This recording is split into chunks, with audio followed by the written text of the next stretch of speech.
Varginha sempre foi uma cidade silenciosa. Não o silêncio absoluto, mas aquele silêncio típico do interior, onde os sons parecem mais espaçados, mais respeitosos. O tipo de lugar onde as pessoas reconhecem os passos umas das outras apenas pelo ritmo. Em janeiro de 1996, nada indicava que aquele nome deixaria de ser apenas mais um ponto no mapa de Minas Gerais para se tornar uma ferida aberta na memória coletiva do país. O verão havia chegado com dias quentes e noites abafadas. As madrugadas eram povoadas por grilos, cães latindo ao longe e rádios ligados em estações AM.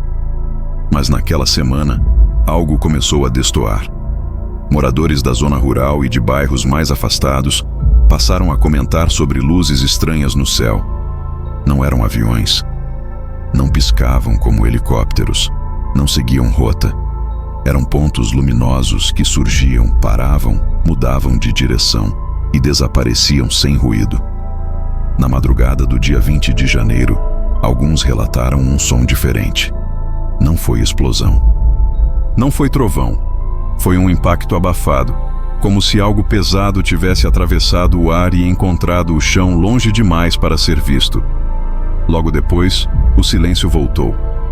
Mas não era o mesmo silêncio. Cães ficaram agitados. Galinhas se recusaram a entrar nos galinheiros. Um cheiro metálico começou a surgir em pontos isolados da cidade. Um odor difícil de explicar, lembrando ferrugem molhada, enxofre e algo orgânico ao mesmo tempo. Nada foi comunicado às autoridades naquela hora. Nada foi registrado oficialmente. Porque no interior, as coisas estranhas primeiro circulam no boca a boca. Só depois chegam aos papéis. Só depois viram problema. Na tarde do mesmo dia, 3 meninas caminham por um terreno baldio no bairro Jardim Andere. Era um atalho comum, usado diariamente por moradores da região. O terreno tinha mato baixo, alguns entulhos e um muro antigo ao fundo. Elas conversavam sobre coisas banais quando sentiram algo mudar. Não foi um som, foi uma sensação. A impressão clara de que estavam sendo observadas. Ao se aproximarem do muro, viram algo agachado. No primeiro segundo, tentaram racionalizar. Pensaram em um animal ferido. Talvez um cachorro grande. Talvez alguém escondido. Mas a mente não acompanhou o corpo. O medo veio antes da compreensão. O ser era pequeno, pouco mais de 1 metro. Extremamente magro. A pele tinha um tom marrom avermelhado, com aparência oleosa. Os olhos eram grandes, vermelhos, sem pupilas visíveis. A cabeça era grande demais para o corpo. Os braços longos, finos, desproporcionais, quase tocando o chão. Ele estava agachado, imóvel, e parecia fraco. O cheiro era forte. O mesmo cheiro relatado por moradores horas antes. As meninas gritaram e correram. Uma delas quase desmaiou. Chegaram em casa chorando, em choque, com dificuldade para falar. Pais, vizinhos e parentes tentaram acalmá-las. Separaram-nas. Pediram que explicassem novamente. As descrições batiam. Cada detalhe coincidiu. Inclusive o cheiro. A história se espalhou rápido demais para ser controlada. Em poucas horas, metade do bairro já comentava. E antes que a noite chegasse, algo incomum aconteceu. Viaturas começaram a circular. Não apenas da polícia. Caminhões verdes, sem identificação clara, passaram pelas ruas estreitas do bairro. A cidade começava a perceber que algo sério havia acontecido. E que talvez não fosse para todos saberem. Falei assim, gente, meninas, olha ali. Aí a gente avistou, né, que essa criatura. Mas no que eu falei, olha ali, a criatura olhou pra mim, mexeu só o pescoço, olhou, aí foi que eu consegui ver. Ai, eu lembro direitinho, os olhos regalados, vermelhos. Com os dedos compridos da mão. E um pé desse tamanho, foi gêmea que tem mais exagerado, e um homem desse tamanho. Chifres. 2 chifres? Tinha 3. 3 chifres. Não era assim bem um chifre, era calombos na cabeça. É porque a primeira palavra que vem na cabeça da gente é chifre. Liliana, o rosto parece que aqui, assim, vai grosando, aqui vai afinando, Liliana. Traz pra mim exatamente a posição que ele tava, vai. Ai, eu não vou ver. Vai lá, Liliana, você. Mãe. Vai, Não, Kátia. vem não. Pera aí, gente. Confia Vai, em mim. não, filha. Tá bem aqui, ó. Qual é a posição que tava? posição. É direitinho de... Assim, ó, agachado. A mão, do jeito que a mão, Valquíria ó. falou. Não era muito alto, não. 1,60 m, 1 m e pouco. A gente viu muito de perto. Eu vi muito de perto, né? A reação dela foi uma coisa, sabe, que me deixou muito preocupada. E eu falei pra ela, mãe, eu vi o capeta. Se realmente é o que vocês viram, que era o capeta, né? Ele vai ter que aparecer pra mim, que eu vou lá. Eu falei, vem, Kátia, da hora que eu tava... Vem, realmente não tinha nada ali, mas tinha uma pegada. Sim, eu vi a pegada. Cheiro assim, meio, sei lá, Deus me perdoe, não é um cheiro de animal, é um cheiro assim, um odor muito forte, e ficou muito tempo. Eu chegava a lavar meu nariz com água e aquilo não saía. Não era deste mundo aqui. Quando a noite caiu sobre Varginha, o clima já era outro. O assunto dominava rodas de conversa, bares, cozinhas e quintais. Mas não era o tipo de fofoca leve. Havia medo real. Pessoas evitavam sair. Janelas eram fechadas mais cedo. Crianças foram mantidas dentro de casa. E enquanto isso, veículos militares continuavam circulando. Moradores relataram soldados descendo de caminhões em pontos específicos da cidade. Não falavam muito, não explicavam nada. Apenas isolavam áreas, observavam, recolhiam algo e partiam.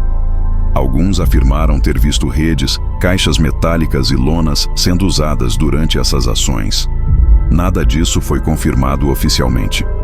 O ponto mais sensível da noite foi o hospital. O Hospital Regional de Varginha, normalmente silencioso durante a madrugada, entrou em estado de alerta. Funcionários relataram a chegada de militares armados dentro da unidade. Corredores foram isolados, salas trancadas. Ordens dadas em tom baixo, mas firme.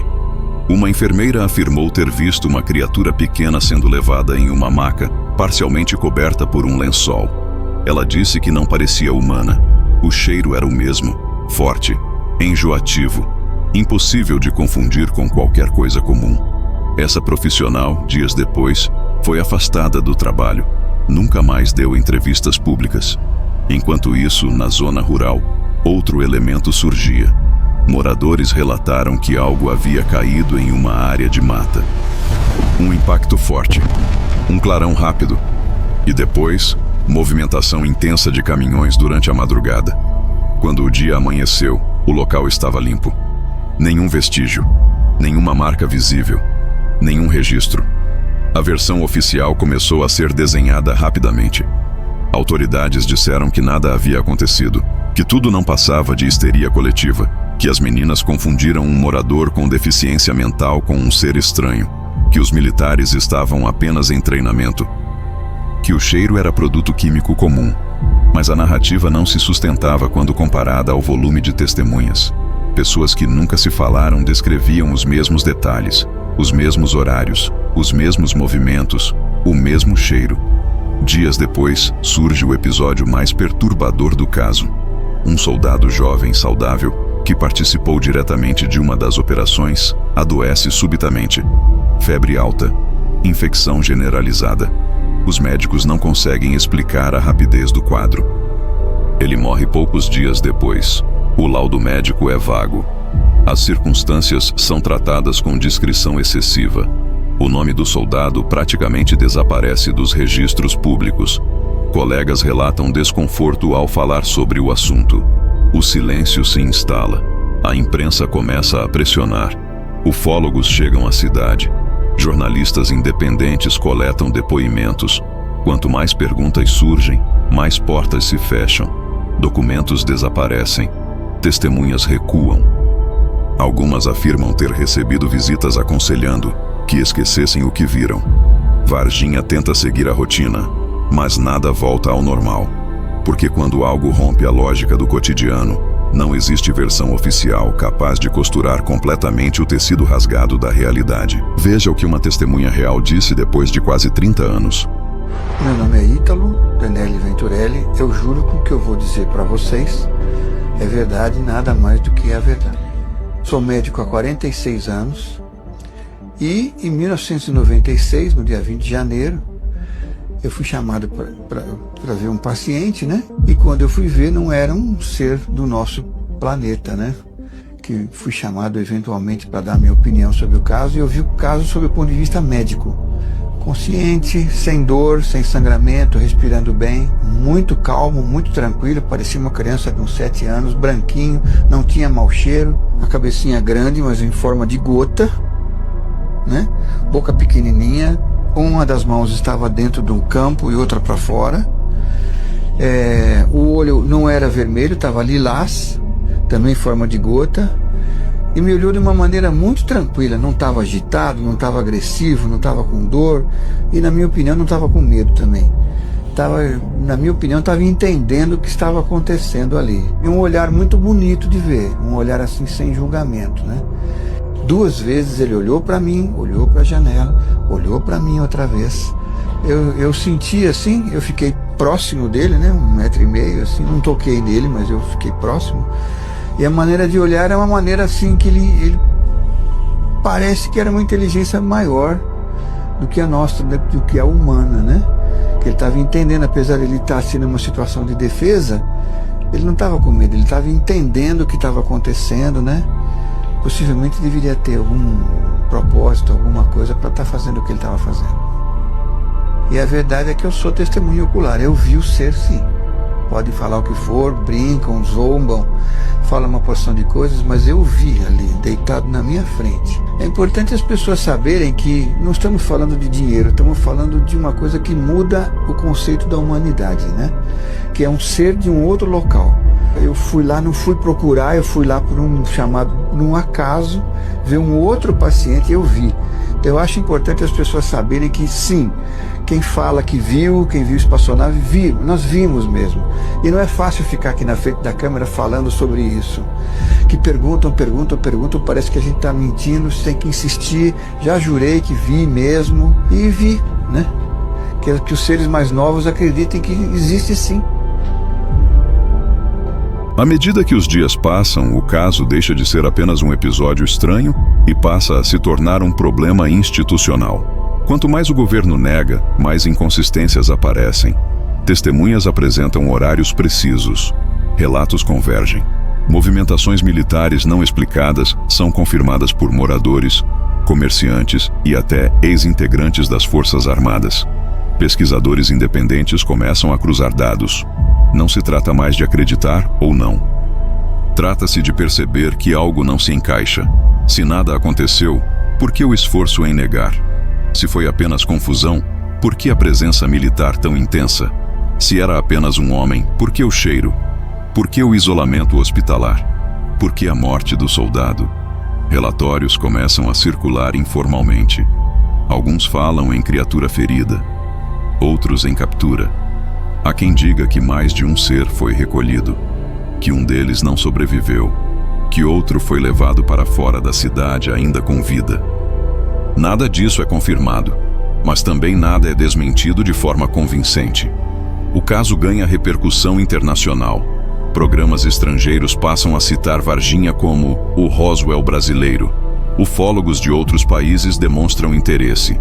O Brasil entra definitivamente no mapa dos grandes incidentes ufológicos do mundo. Mas, diferente de outros lugares, nenhum arquivo é aberto, nenhuma audiência pública ocorre, nenhuma explicação definitiva é dada. O tempo passa, anos se acumulam. Mas o caso não morre. Porque histórias inventadas se desfazem, relatos falsos se contradizem. O que permanece por décadas, sustentado por testemunhas comuns, é outra coisa. É memória. É trauma. É algo que deixou marcas reais. Alguns envolvidos adoecem. Outros se mudam. Outros se recusam a falar até hoje. Não por medo do ridículo, mas por algo mais profundo. Medo de reviver. Medo de confirmar para si mesmos que viram algo que não deveria existir. E talvez seja isso o mais perturbador. Não a possibilidade de vida fora da Terra, mas a certeza de que, se algo realmente aconteceu, a verdade não pertence às pessoas que viveram aquilo. Pertence a instituições que decidiram o que podia ou não ser contado. Porque na realidade aparições de extraterrestres ou de OVNIs. Isso não houve porque não houve uma comprovação. O que ocorreu mesmo foi o seguinte: no dia 20 de janeiro, estava chovendo muito forte em Varginha, ocorreu um temporal, e nós estávamos com uma solenidade aqui em Três Corações dos nossos caminhões, esses caminhões Mercedes-Benz, que eles estavam indo na garantia. Então nós deslocamos 2 caminhões até Varginha para que fizesse a manutenção prevista. Tudo disso aí, no desenrolar de toda a história, houve uma série de coincidências de fato. Havia no hospital de Varginha um casal de anões, onde a senhora estava grávida para ganhar um neném. Isso coincide com o fato de a ESA ter pegado essa criatura, de a ESA ter pegado essa criatura, de a ESA ter pegado essa criatura, ter colocado no caminhão e levado para o hospital de Varginha, onde o pessoal disse ter encontrado um casal de ETs